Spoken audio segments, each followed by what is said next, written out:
ॐ भूर्भुवः स्वः तत्सवितुर्वरेण्यं भर्गो देवस्य धीमहि धियो यो नः प्रचोदयात् ॐ शान्ति शान्ति शान्तिः.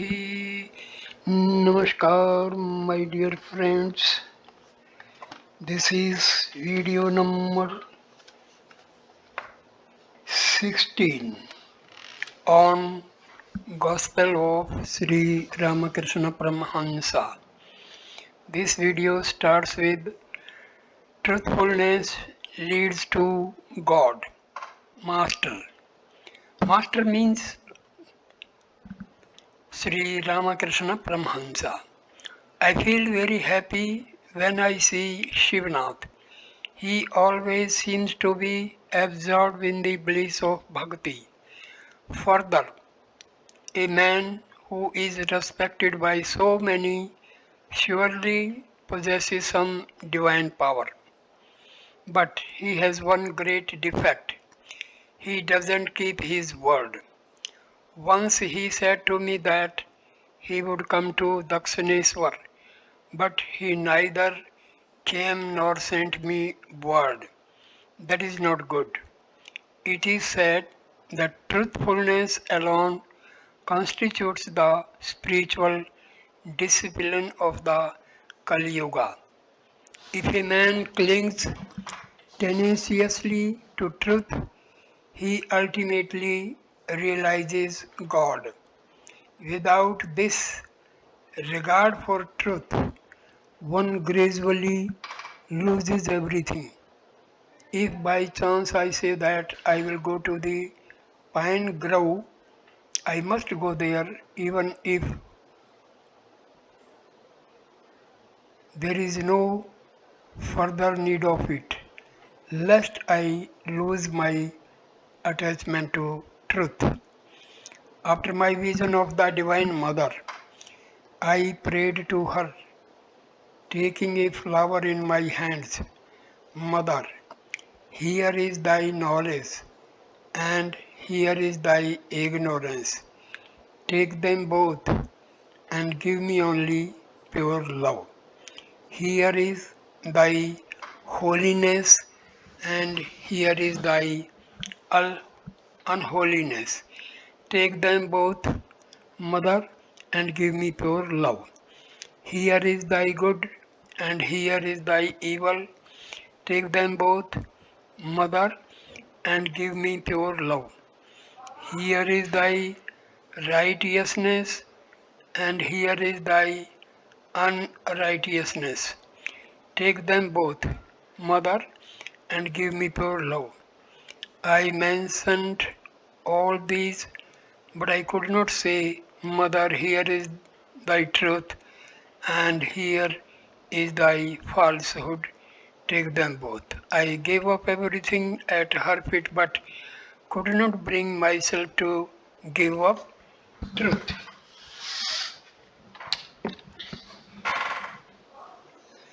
Soon the service began according to the rules of Brahmahamsa.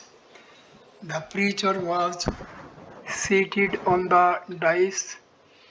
After the opening prayer, he recited only he recited holy text of the Vedas and was joined by the congregation in the invocation to the Supreme Brahma. They chanted in chorus, Brahma is truth, knowledge, and infinity. It shines as bliss and immortality. Brahma is peace, blessedness, the one without a second. It is pure and unstained by sin. The minds of the devotees were stilled and they closed their eyes in meditation. The master went into deep samadhi. He sat there transfixed and speechless. After some time, he opened his eyes, looked around, and suddenly stood up with the words, Brahma, Brahma on his lips. Soon the devotional music began, accompanied by drums and cymbals. In a state of divine fervor, the master began to dance with the devotees. Vijay and the other Brahmos danced around him. The guests and the devotees were enchanted. Many of them drank the sweet bliss of God's name and forget the world. The happiness of the material world appeared bitter to them, at least for the time being. After the kirtan, all sat around the master, eager to hear his words. Advice to householders. Master, it is difficult to lead the life of a householder in a spirit of detachment. Once Pratap said to me, "Sir, we follow the example of King Janaka. He led the life of a householder in a detached spirit. We shall follow him." I said to him, "Can one be like King Janaka by merely wishing it?" How many austerities he practiced in order to acquire divine knowledge. He practiced the most intense form of ascet- asceticism for many years and only then returned to the life of the world. Is there then no hope for householders? Certainly there is. They must practice spiritual discipline in solitude for some days. Thus they will acquire knowledge and devotion. Then it will not hurt them to lead the life of the world. But when you practice discipline in solitude, keep yourself entirely away from your family. You must not allow your wife, son, daughter, mother, father, sister, brother, friends, or relatives near you. While thus practicing discipline in solitude, you should think, "I have no one else in the world. God is my all." You must also pray to Him with tears in your eyes for knowledge and devotion.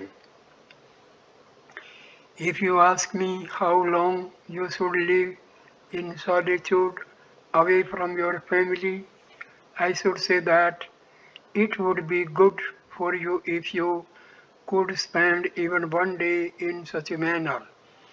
3 days at a time are still better. One may live in solitude for 12 days, a month, 3 months, or a year according to one's convenience and ability.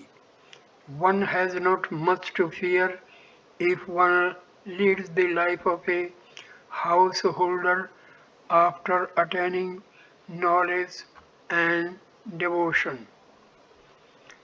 If you break a jackfruit after rubbing your hands with oil, then its sticky milk will not smear your hands. While playing the game of hide and seek, you are safe if you but once touch the granny. Be turned into gold by touching the philosopher's stone. After that, you may remain buried underground 1,000 years. When you are taken out, you will still be gold. The mind is like milk. If you keep the mind in the world, which is like water, then the milk and water will get mixed. That is why people keep milk in a quiet place and let it set into curd and then churn butter from it. Likewise, through spiritual discipline practiced in solitude, churn the butter of knowledge and devotion from the milk of the mind. Then that butter can easily be kept in the water of the world. It will not get mixed with the world. The mind will float detached on the water of the world. Vijay had just returned from Gaya, where he had spent a long time in solitude and holy company. He had but on the ochre robe of a monk and was in an exalted state of mind, always enthroned. He was sitting before the master with his head bent down as if absorbed in some deep thought. Casting his benign glance on Vijay, the master said, Vijay, have you found your room? Let me tell you a parable. Once two holy men in the course of their wanderings entered a city, one of them with wondering eyes and mouth agape was looking at the marketplace, the stalls and the buildings when he met his companion. The latter said, You seem to be filled with wonder at the city. Where is your baggage? He replied, First of all, I found a room. I put my things in it, locked the door, and felt totally relieved. Now I am going about the city enjoying all the fun. So I am asking you, Vijay, if you have found your room to Anne and others. You see, the spring in Vijay's heart has been covered all these days. Now it is open. To Vijay. Well, Shivnath is always in trouble and turmoil. He has to write for magazines and perform many other duties. Worldly duties bring much worry and anxiety along with them.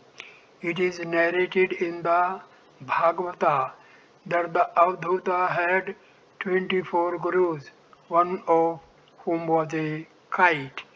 In a certain place, the fishermen were catching fish. A kite swooped down and snatched a fish. At the sight of the fish, about 1,000 crows chased the kite and made a great noise with their cawing. Whichever way the kite flew with the fish, the crows followed it. The kite flew to the south, and the crows followed it there. The kite flew to the north, and still the crows followed after it. The kite went east and west, but with the same result. As the kite began to fly about in confusion, lo, the fish dropped from its mouth. The crows at once let the kite alone and flew after the fish. Thus, relieved of its worries, the kite sat on the branch of a tree and thought, that wretched fish was at the root of all my troubles. I have now got rid of it, and therefore I am at peace. The Avadhuta learned this lesson from the kite, that as long as a man has the peace that is worldly desires, he must perform actions and consequently suffer from worry, anxiety, and restlessness. No sooner does he renounce these desires, then his activities fall away and he enjoys peace of soul. But work without any selfish motive is good.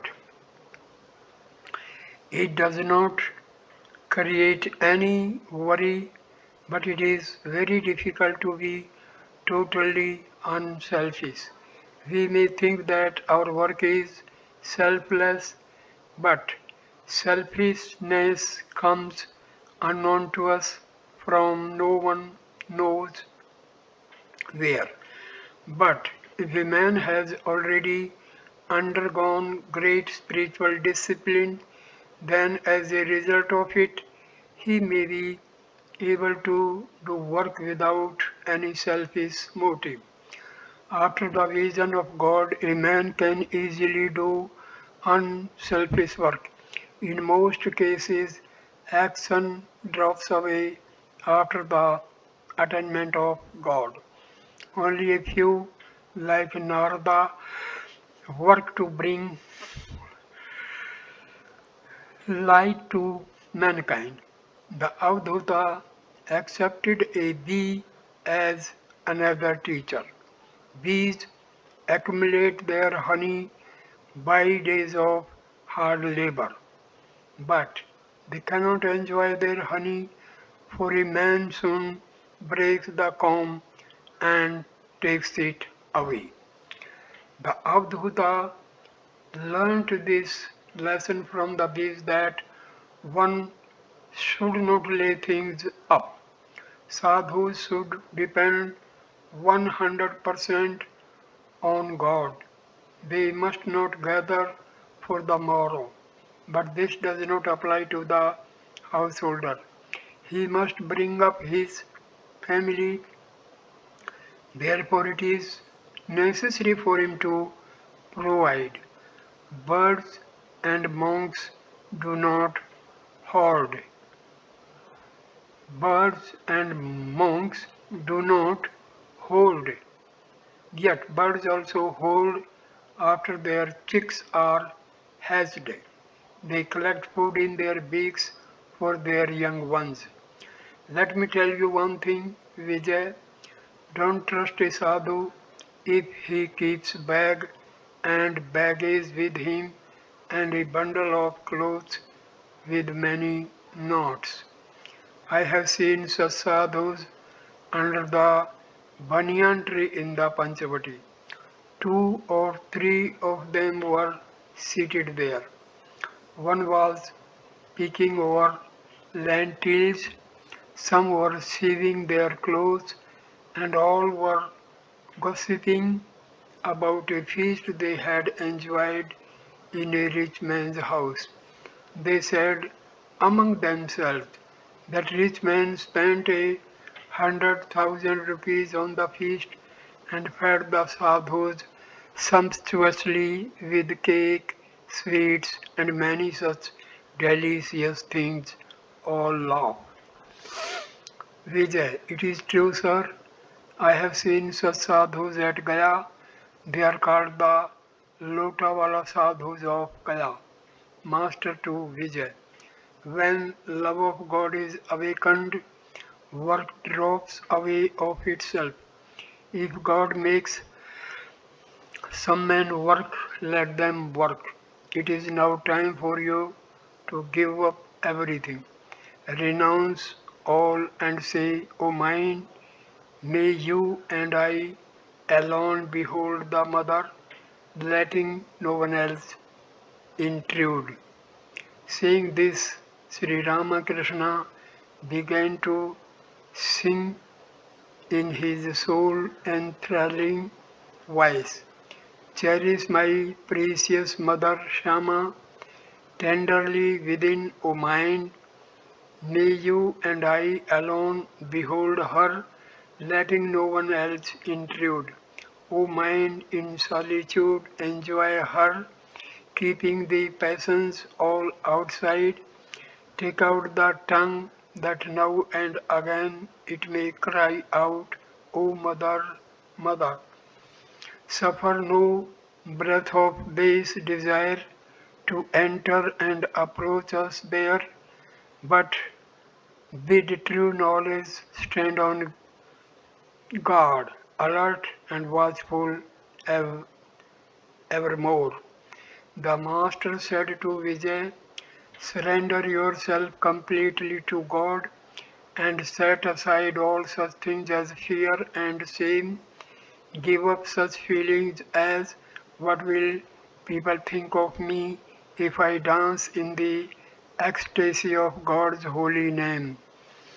The saying, one cannot have the vision of God as long as one has these three, shame, hatred, and fear, is very true. Shame, hatred, fear, caste, pride, secretiveness, and the like are so many bonds. Man is free when he is liberated from all these. When bound by ties, one is Jiva, and when free from ties, one is Shiva. Prema, ecstatic love of God, is a rare thing. Steps of bhakti.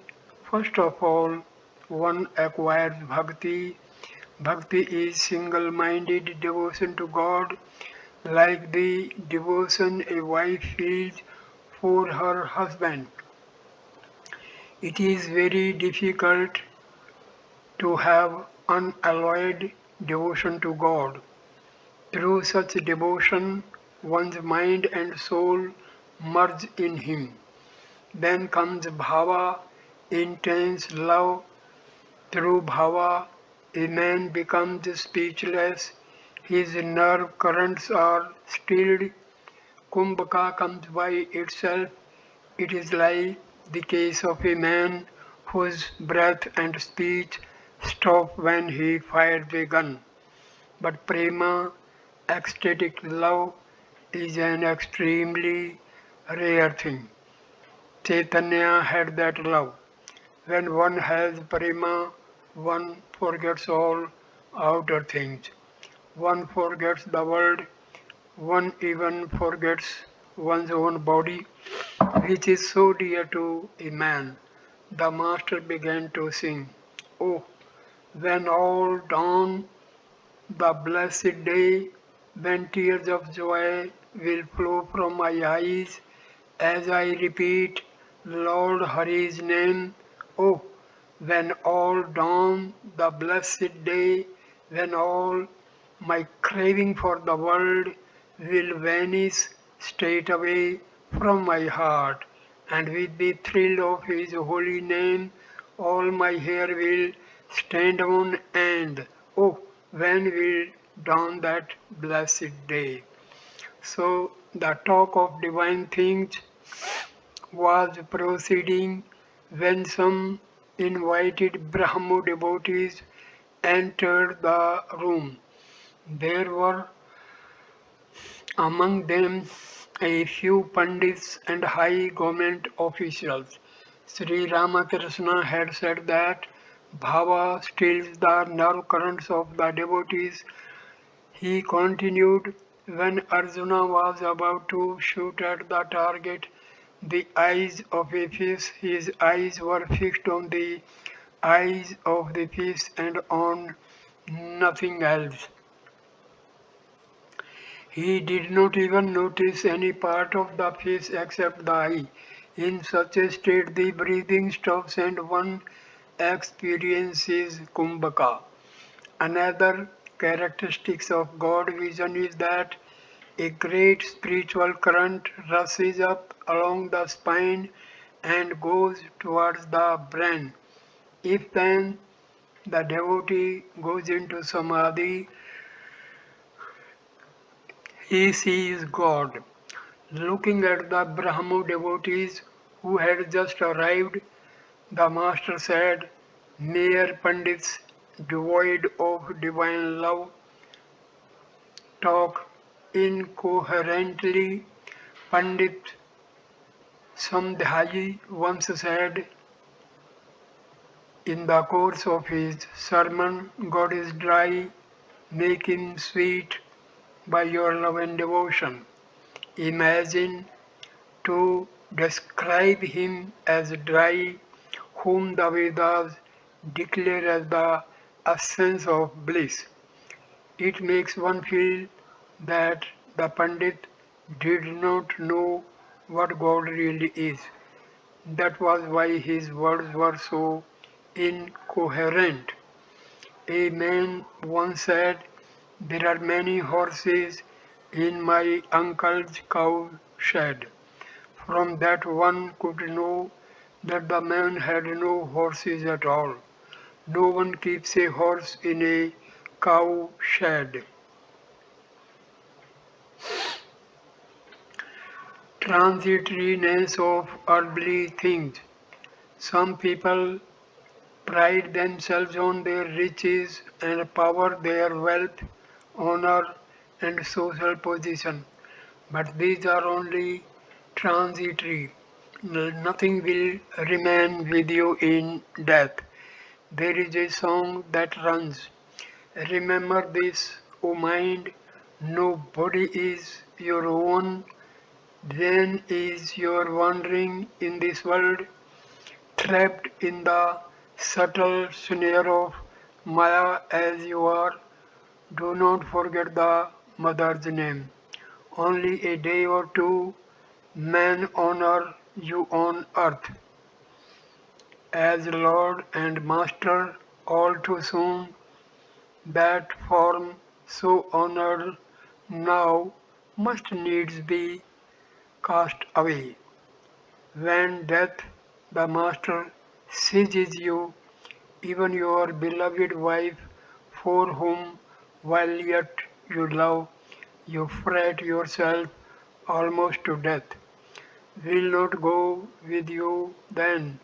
She too will say farewell and shun your corpse as an evil thing. One must not be proud of one's money. If you say that you are rich, then one can remind you that there are richer men than you and others richer still, and so on. At dusk, the glow-worm comes out and thinks that it lights the world, but its pride is crushed when the stars appear in the sky. The stars feel that they give light to the earth, but when the moon rises, the stars fade in shame. The moon feels that the world smiles at its light and that it lights the earth. Then the eastern horizon becomes red and the sun rises. The moon fades and after a while is no longer seen. If wealthy people would think that way, they would get rid of their pride in their wealth. Manilal had provided a sumptuous feast in celebration of the festival. He entered the master and he entertained the master and the other guests with great love and attention. It was late at night when they returned to their homes. Chapter 15, Last Visit to Kesav, Wednesday, November 28, 1883. At 2 o'clock in the afternoon, M was pacing the footpath of the circular road in front of the lily cottage where Kesav Chandra Sen lived. He was eagerly awaiting the arrival of Sri Ramakrishna.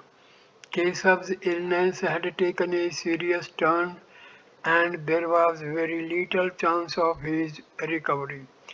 Since the master loved Kesav dearly, he was coming from Dakshineswar to pay him a visit. On the east side of the circular road was Victoria College, where the ladies of Kesav's Brahmosmas and their daughters received their education. To the north of the college was a spacious garden house inhabited by an English family. Anne noticed that there was a commotion in the house and wondered what was going on. Presently, a hearse arrived with the drivers dressed in black, and the members of the household appeared looking very sad. There had been a death in the family.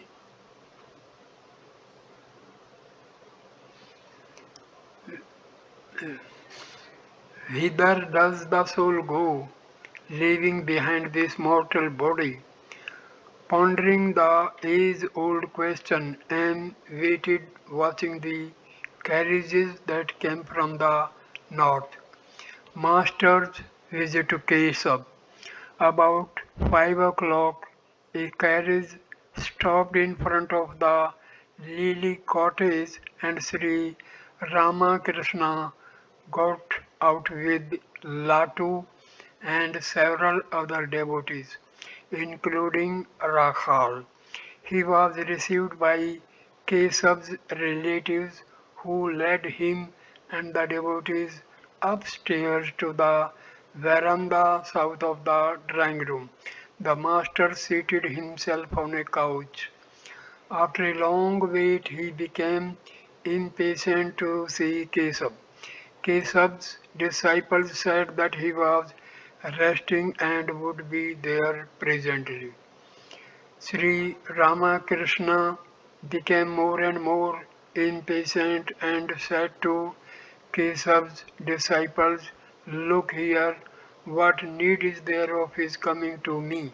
Why can't I go? Why cannot I go and see him?" Prasanna humbly, "Sir, he will come in a few minutes, Master. Go away. It is you who are making all this fuss. Let me go in." Prasanna began to talk about Kesab in order to divert the master's attention. He said, "Kesab is now an altogether different person. Like you, sir, he talks to the Divine Mother. He hears what the Mother says and laughs and cries." When he was told that Kesab talked to the Divine Mother and laughed and cried, the Master became ecstatic. Presently, he went into Samadhi. It was winter, and the Master was wearing a green flannel coat with a shawl thrown over it. He sat straight with his eyes fixed deep in ecstasy. A long time passed in this way. There was no indication of his returning to the normal plane of consciousness. Gradually it became dark. Lamps were lighted in the drawing room where the master was now to go. While he was slowly coming down to the plane of ordinary consciousness, he was taken there, though with great difficulty. The room was well furnished. At the sight of the furniture, the master muttered to himself, "These things were necessary before, but of what use are they now?" Seeing Rakhal, he said, "Oh, hello, are you here?" Then, seating himself on a couch, he again lost consciousness of the outer world and looking around as if seeing someone, he said, "Hello, mother, I see that you too have come. How you are showing off in your Banaras sari. Don't bother me now. Please sit down and be quiet." The master was in a state of intense divine intoxication. In the well-lighted room, the Brahmo devotees sat around the master. Latu, Rakhal and M remained near him. He was saying to himself, still filled with divine fervor, the body and the soul, the body was born and it will die, but for the soul there is no death. It is like the betel nut. When the nut is ripe, it does not stick to the shell, but when it is green, it is difficult to separate it from the shell. After realizing God, one does not identify oneself anymore with the body. Then one knows that body and soul are two different things. Case of the serious illness. At this moment Keshav entered the room. He came through the east door. Those who remembered the man who had preached in the town hall or the Brahma Samaj temple were shocked to see this skeleton covered with skin. He could hardly stand.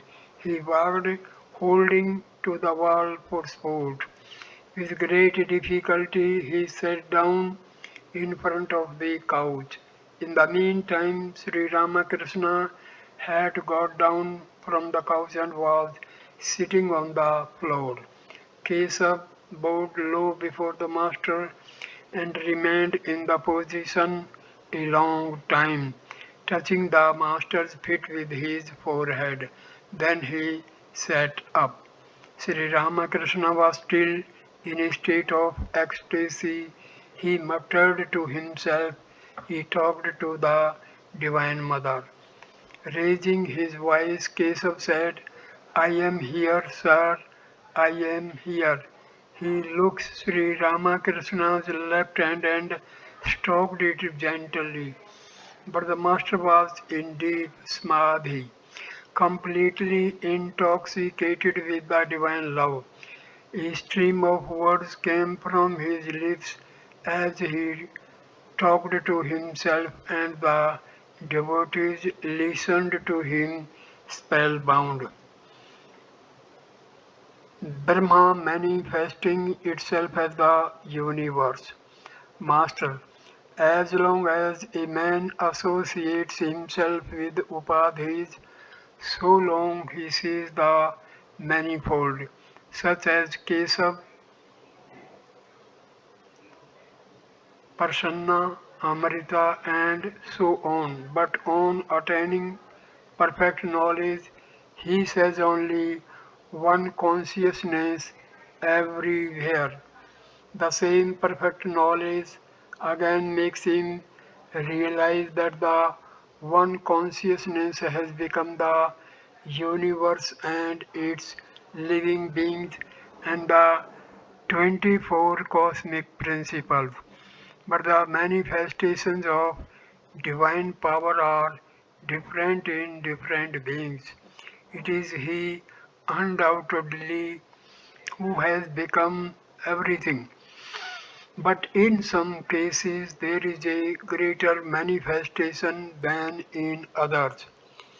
Vidyasagar once asked me, can it be true that God has endowed some with greater power and some with less? I replied, if that were not so, how is it that one man may be stronger than 50? If that were not the case again, how is it that we have all come here to see you? The soul through which God sports is endowed with his special power. The landlord may reside in any part of his estate, but he is generally to be found in a particular drawing room. The devotee is God's drawing room. God loves to sport in the heart of his devotee. It is there that his special power is manifest. Signs of a true devotee. What is the sign of such a devotee? When you see a man doing great works, you may know that God's special power is manifested through him. Identity of Brahma and Shakti. The primordial power and the supreme Brahma are identical. You can never think of the one without the other. They are like the gem and its brilliance. One cannot think of the brilliance without the gem, or of the gem without its brilliance. Again, it is like the snake and its wriggling motion. One cannot think of the wriggling motion without the snake, or of the snake without its wriggling motion. It is the primordial power that has become the universe and its living beings and the 24 cosmic principles. It is a case of involution and evolution. Master's love for pure-souled disciples. Why do I feel so restless for Rakhal, Narendra and the other youngsters? Hajra once asked me, when will you think of God if you are always anxious about these boys? Kesav and the others smiled. That worried me greatly. I prayed to the Divine Mother, Mother, see what a fix I am in. Hajra scolds me because I worry about this young man. Afterwards, I asked Bholanath about it. He said to me that such a state of mind is described in the Mahabharata. How else will a man established in Samadhi occupy his mind in the phenomenal world after coming down from Samadhi? That's why he seeks the company of devotees endowed with sattva. I gave a sign of relief when Bholanath told me of the Mahabharata. Hajra is not to blame. During the period of struggle, one should follow the method of discrimination, not this, and direct the whole mind to God. But the state of perfection is quite different. After reaching God, one reaffirms what formerly one denied. To extract butter, you must separate it from the buttermilk. Then you discover that butter and buttermilk are intrinsically related to one another. They belong to the same stuff. The butter is not essentially different from the buttermilk, nor the buttermilk essentially different from the butter. After realizing God, one knows definitely that it is He who has become everything. In some objects, He is manifested more clearly and in others less clearly. When a flood comes from the ocean, all the land is deep underwater. Before the flood, and boat could have reached the ocean only by following the winding course of the river. But after the flood, one can row straight to the ocean. One need not take a roundabout course. After the harvest has been reaped, one need not take the roundabout course along the bulk of the field. One can cross the field at any point. After the realization of God, He is seen in all beings. but his greater manifestation is in man. Again, among man, God manifests himself more clearly in those devotees who are sattvic, in those who have no desire whatever to enjoy woman and gold. Where can a man of samadhi rest his mind? After coming down from the plane of samadhi, that's why he feels the need of seeking the company of pure-hearted devotees endowed with sattva and free from attachment to women and gold. How else could such a person occupy himself in the relative plane of consciousness? He who is Brahma is the Adya Shakti, the primal energy. When inactive, he is called Brahma, the Purusha. He is called Shakti or Prakriti when engaged in creation, preservation, and destruction. These are the two aspects of reality, Purusha and Prakriti. He who is the Purusha is also Prakriti. Both are the embodiment of bliss. If you are aware of the male principle, you cannot ignore the female principle. He who is aware of the father must also think of the mother. Kesav laughs. He who knows darkness also knows light. He who knows night also knows day. He who knows happiness also knows misery. You understand this, don't you? Kesav, yes sir, I do, master. My mother, who is my mother?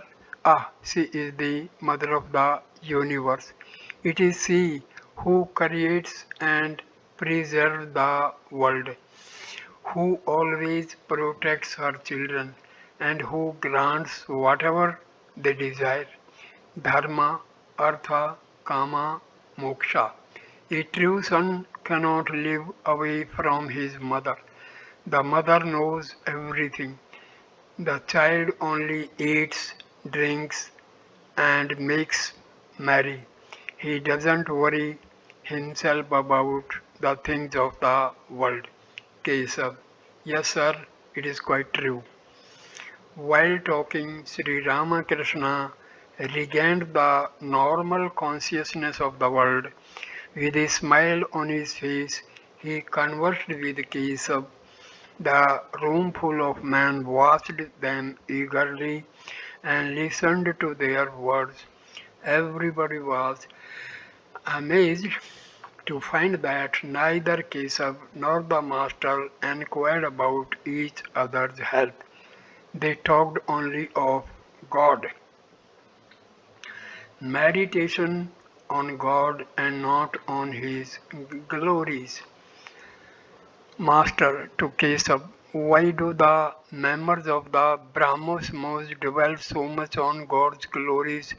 Is there any great need of repeating such things as, O God, thou hast created the moon, the sun, and the stars? Most people are filled with admiration for the garden only. How few care to see its owner. Who is greater, the garden or its owner? After a few drinks at a tavern, do I care to know how many gallons of wine are stored there? One bottle is enough for me. When I met Narendra, I never asked him, who is your father? How many houses does he own? Shall I tell you the truth? Man loves his own riches, and so he thinks that God loves his too. He thinks that God will be pleased if we glorify his riches. Once Sambhu said to me, "Please bless me that I may die leaving my riches at the lotus feet of God." I answered, "These are riches only to you. What riches can you offer God? To, to him these are mere dust and straw." Once a thief broke into the temple of Vishnu and robbed the image of its jewels. Mathur Babu and I went to the temple to see what was the matter. Addressing the image, addressing the image, Mathur said bitterly, "What a shame, Lord! You are so worthless. The thief took all the ornaments from your body, and you could not do a thing about it." Thereupon I said to Mathur, "Shame on you! How improper your words are. To God, the jewels you talk so much about are only lumps of clay. Lakshmi, the goddess of fortune, is his consort. Do you mean to say that he should spend sleepless nights because a thief has taken your few rupees? You must not say such things. Can one ever bring God under control through wealth? He can be tamed only through love. What does he want? Certainly not wealth. He wants from his devotees love, devotion, healing, discrimination, and renunciation. Different classes, worshippers. One looks on God exactly according to one's own inner feeling. Take for instance a devotee with an excess of tamas. He thinks that the Divine Mother eats goat, so he slaughters one for her. Again the devotee endowed with rajas cooks rice and various other dishes for the mother. But the Sattvic devotee does not make any outer show of his worship. People don't even know he is worshipping. If he has no flowers, he worships God with mere Ganges water and the leaves of the bale tree. His food offering to the deity consists of sweetened puffed rice or a few candies. Occasionally he cooks a little rice pudding for the deity. There is also another class of devotees, those who are beyond the three gunas. They have the nature of a child. Their worship consists in chanting God's name, just his name. Meaning of Kesav's illness. To Kesav with a smile, "Why is it that you are ill?" There is a reason for it. Many spiritual feelings have passed through your body. Therefore it has fallen ill. At the time an emotion is aroused, one understands very little about it. The blow that it delivers to the body is felt only after a long while. I have seen big steamers going by on the Ganges at the time hardly noticing their passing. But oh my, what a terrific noise is heard after a while when the waves splash against the banks. Perhaps a piece of the bank breaks loose, falls into the water. An elephant entering a hut creates havoc within and ultimately shakes it down. The elephant of divine emotion enters the heart of this body and shatters it to pieces. Do you know what actually happens when a house is on fire? At first, a few things inside burn. Then comes the great commotion. Just so the fire of knowledge at first destroys such enemies of spiritual life as passion, anger, and so forth. Then comes the turn of ego, and lastly, a violent commotion is seen in the physical frame.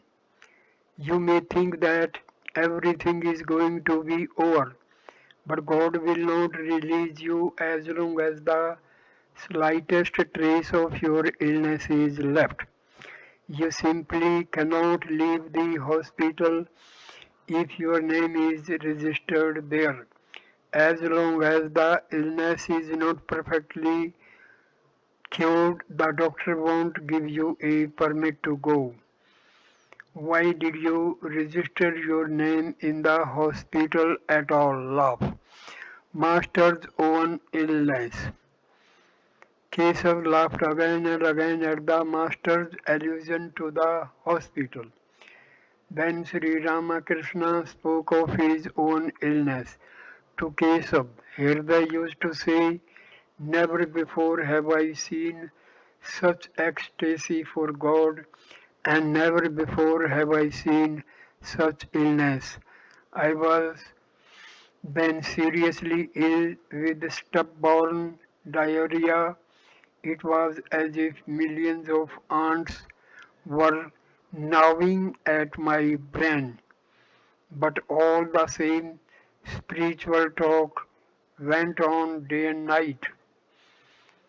Dr. Rama of Natagore was called in to see me. He found discussing spiritual truth. What a what a madman, he said.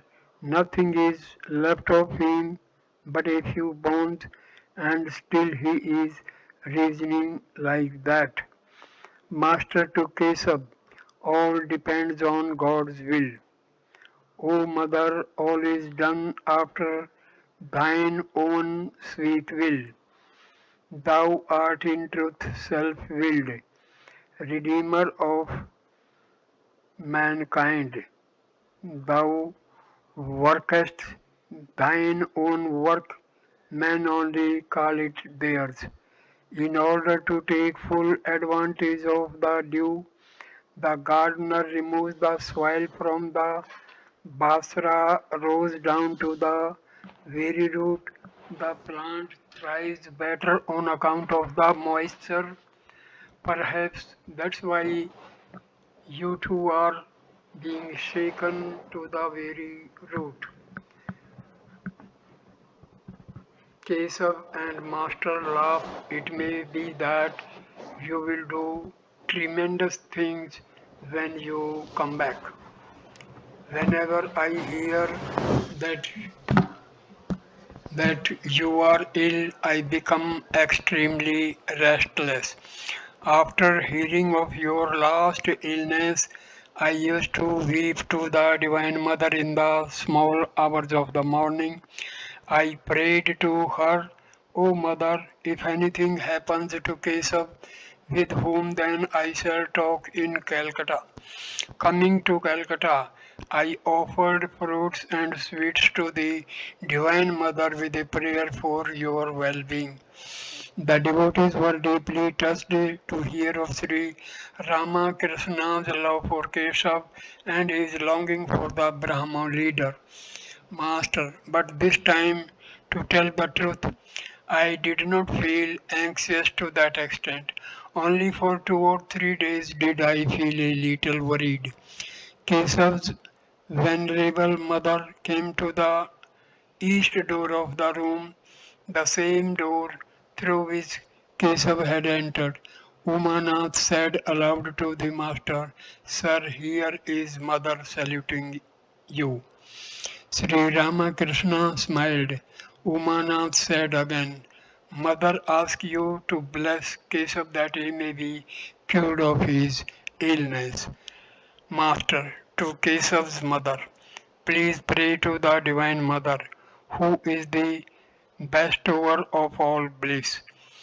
She will take away your troubles. To Keshav, don't spend long hours in the inner apartments. You will sink down and down in the company of women. You will feel better if you hear only talk of God. The master uttered these words in a serious voice and then began to laugh like a boy. He said to Keshav, Let me see your hand. He waved it playfully like a child. At last he said, No, your hand is light. Hypocrites have heavy hands. All laugh. Umanath again said to the master from the door, Mother asks you to bless Keshav. Master gravely, what can I do? God alone blesses all. Thou workest thine own work, men only call it theirs. God laughs on two occasions. He laughs when two brothers divide land between them. They put a string across the land and say to each other, This side is mine and that side is yours. God laughs and says to himself, Why this whole universe is mine, and about a little cloud they say, This side is mine and that side is yours.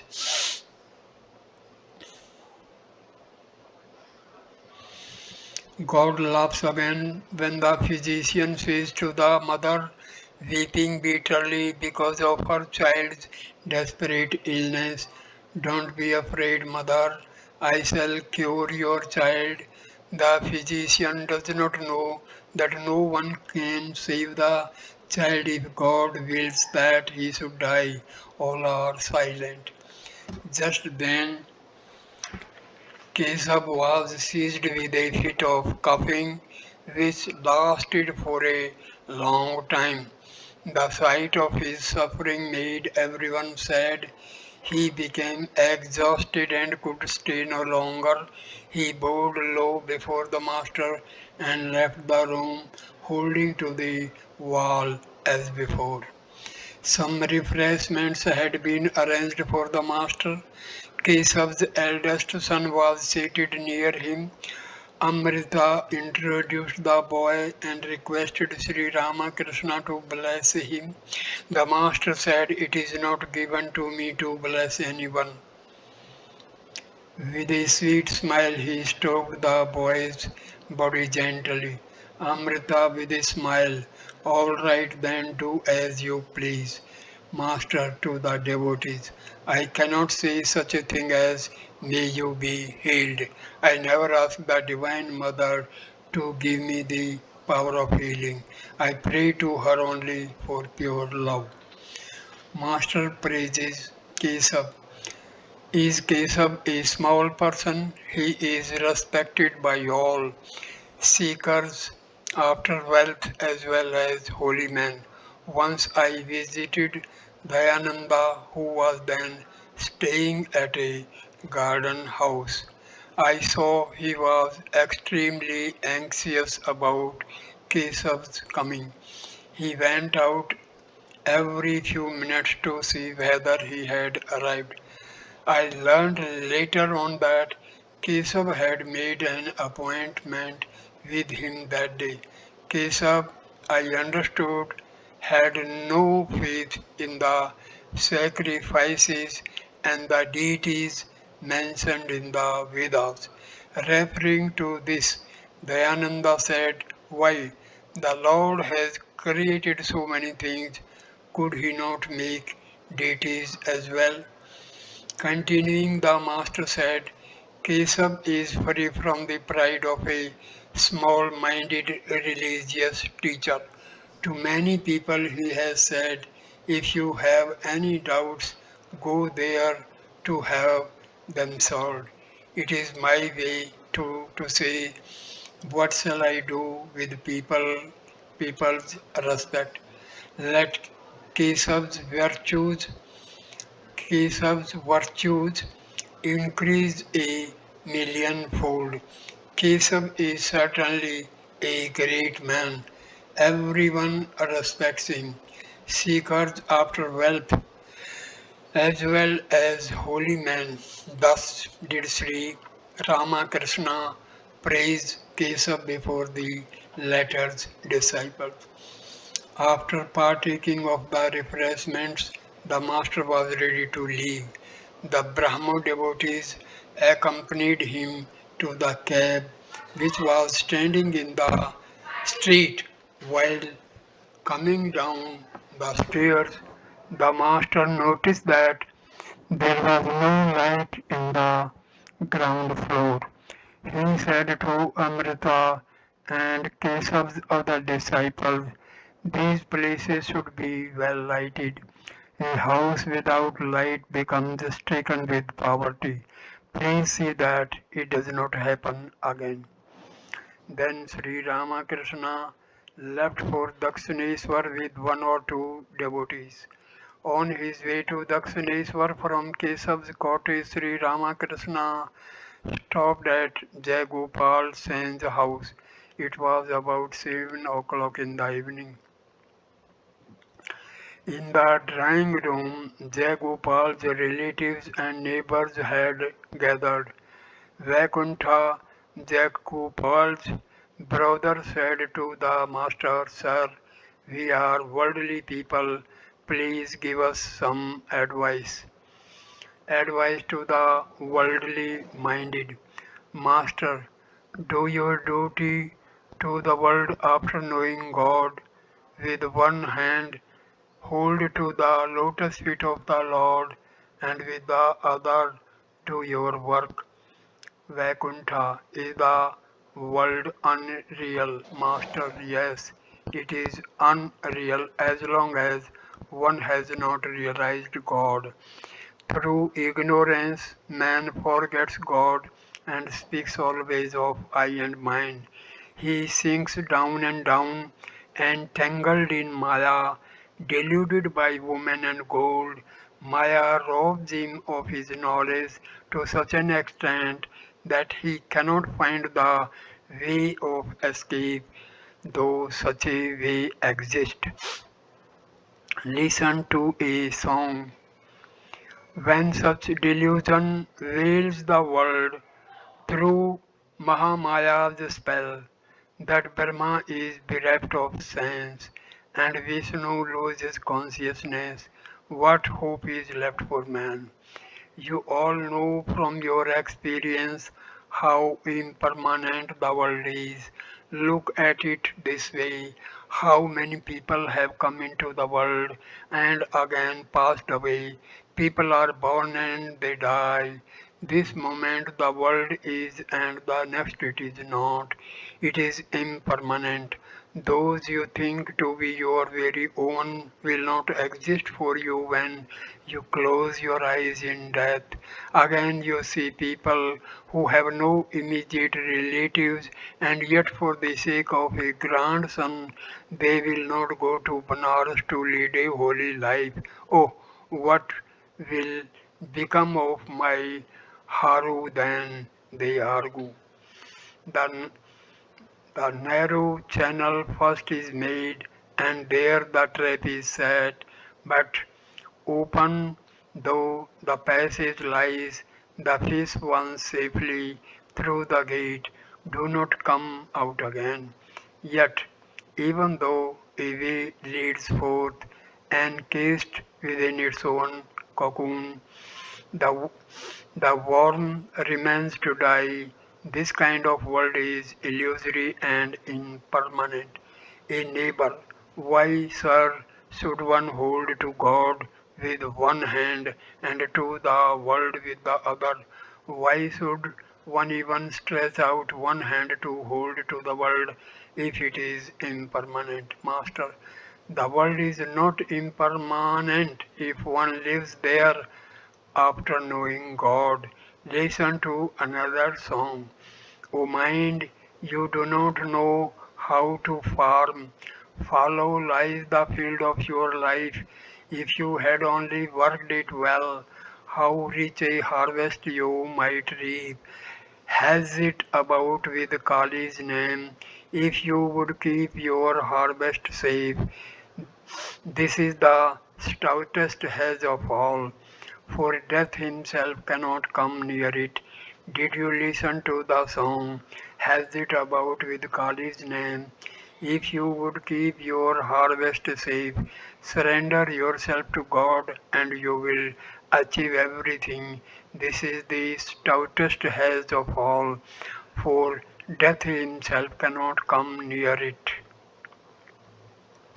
Ideal householder's life.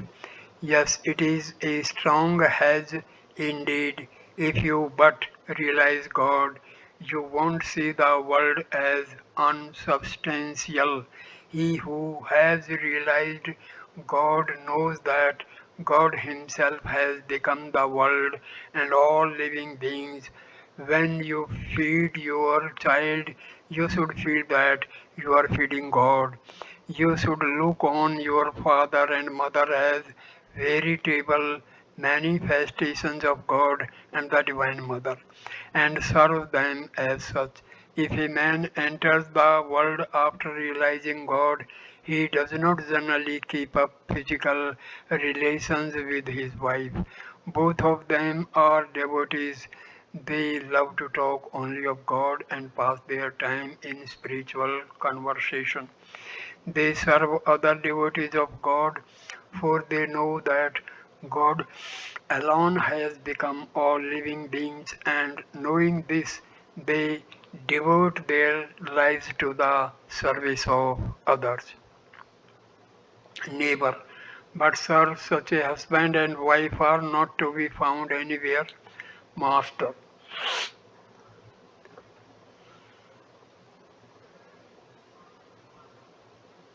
Master, yes, they can be found, though they may be very rare. Worldly people cannot recognize them. In order to lead such a life, both husband and wife must be spiritual.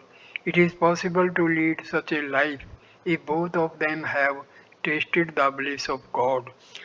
God's special grace is necessary to create such a couple. Otherwise, there will always be misunderstanding between them. In that case, the one has to leave the other. Life becomes very miserable if husband and wife do not agree.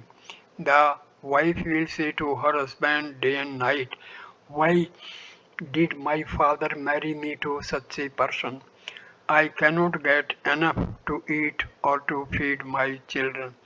I have not clothes enough to cover my body or to give to my children. I have not received a single piece of jewelry from you. How happy you have made me. Ah, you keep your eyes closed and mutter the name of God. Now, do give up all these crazy ideas. Devotee, there are such obstacles certainly. Besides, the children may be disobedient. There is no end of difficulties. Now, sir, what is the way? Solitude and holy company. Master, it is extremely difficult to practice spiritual discipline and at the same time lead a householder's life. There are many handicaps. Disease, grief, poverty, misunderstanding with one's wife, and disobedient, stupid, and stubborn children. I do not have to give you a list of them. But still, there is a way out. One should pray to God, going now and then into solitude and make efforts to realize Him. Neighbor, must one leave home then? Master, no, not altogether. Whenever you have leisure, go into solitude for a day or two. At that time, don't have any relations with the outside world and don't hold any conversation with the worldly people on worldly affairs. You must live either in solitude or in the company of holy men. Neighbor, how can one recognize a holy man? Master, he who has surrendered his body, mind, and innermost self to God is surely a holy man. He who has renounced woman and gold is surely a holy man. He is a holy man who does not regard woman with the eyes of a worldly person. He never forgets to look upon a woman as his mother and to offer her his worship if he happens to be near her. The holy man constantly thinks of God and does not indulge in any talk except about spiritual things. Furthermore, he serves all beings, knowing that God resides in everybody's heart. These, in general, are the signs of a holy man. Neighbor, must one always live in solitude? Master, have not you seen the trees on the footpath along a street? They are fenced around as long as they are very young. Otherwise, cattle destroy them. But there is no longer any need of fences when their trunks grow thick and strong. Then they won't break even if an elephant is tied to them. Just so there will be no need for you to worry and fear if you make your mind as strong as a thick tree trunk. First of all, try to acquire discrimination. Break the jackfruit open only after you have rubbed your hands with oil. Then its sticky milk won't smear them. Neighbor, what is discrimination? Neighbor, what is discrimination? Master, discrimination is the reasoning by which one knows that God alone is real and all else is unreal. Real means eternal and unreal means impermanent. He who has acquired discrimination knows that God is the only substance and all else is non-existent. With the awakening of this spirit of discrimination, a man wants to know God. On the contrary, if a man loves the unreal, such things as creature, comforts, name, fame, and wealth, then he does not want to know God, who is of very nature of reality. Through discrimination between the real and the unreal, one seeks to know God. Listen to a song. Come, let us go for a walk. O mind, to Kali, the wish fulfilling tree, and there beneath it gather the four fruits of life of your two wives, dispassion and worldliness. Bring along dispassion only on your way to the tree, and ask for some discrimination about the truth. By turning the mind within oneself, one acquires discrimination, and through discrimination, one thinks of truth. Then the mind feels the desire to go for a walk to Kali, the wishful fulfilling tree. Reaching that tree, that is to say, going near to God, you can without any effort gather four fruits, namely Dharma, Artha, Kama, and Moksha. Yes, after realizing God, one can also get, if one so desires, Dharma, Artha, Karma, which are necessary for leading the worldly life. Neighbor, then Why should one call the world Maya?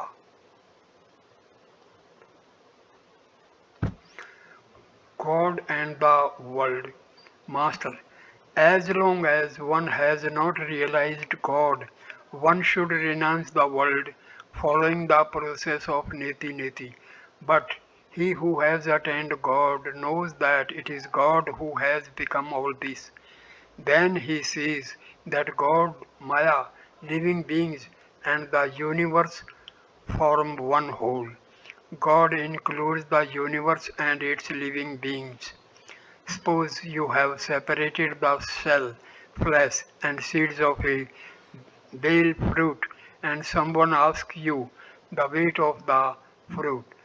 Will you leave aside the shell and the seeds and weigh only the flesh? Not at all. To know the real weight of the fruit, you must weigh the whole of it, the shell, the flesh, and the seeds. Only then can you tell its real weight. The cell may be likened to the universe and the seeds to living beings. While one is engaged in discrimination, one says to oneself that the universe and the living beings are non-self and unsubstantial. At the time, one thinks of the flesh alone as the substance and the shell and seeds as unsubstantial. But after discrimination is over, one feels that all three parts of the fruit altogether form a unity. Then one further realizes that the stuff that has produced the flesh of the fruit has also produced the shell and seeds. To know the real nature of the bell fruit, one must know all three. It is the process of evolution and involution. The world after its dissolution remains involved in God, and God at the time of creation evolves as the world. Butter goes without buttermilk, and buttermilk goes with butter. If there is a thing called buttermilk, then butter also exists. And if there is a thing called butter, then buttermilk also exists. If the self exists, then the non-self must also exist. The phenomenal world belongs to that very reality to which the absolute belongs. Again, the absolute belongs to that very reality to which the phenomenal world belongs. He who is realized as God has also become the universe and its living beings. One who knows the truth knows that it is he alone who has become father and mother, child and neighbor, man and animal, good and bad, holy and unholy, and so forth. At this point, I conclude this video. Next video number 16 will start with virtue and vice. Thank you for watching this video. Please like, comment and share the video and subscribe the channel. Namaskar my dear friend. Thank you. Namaste.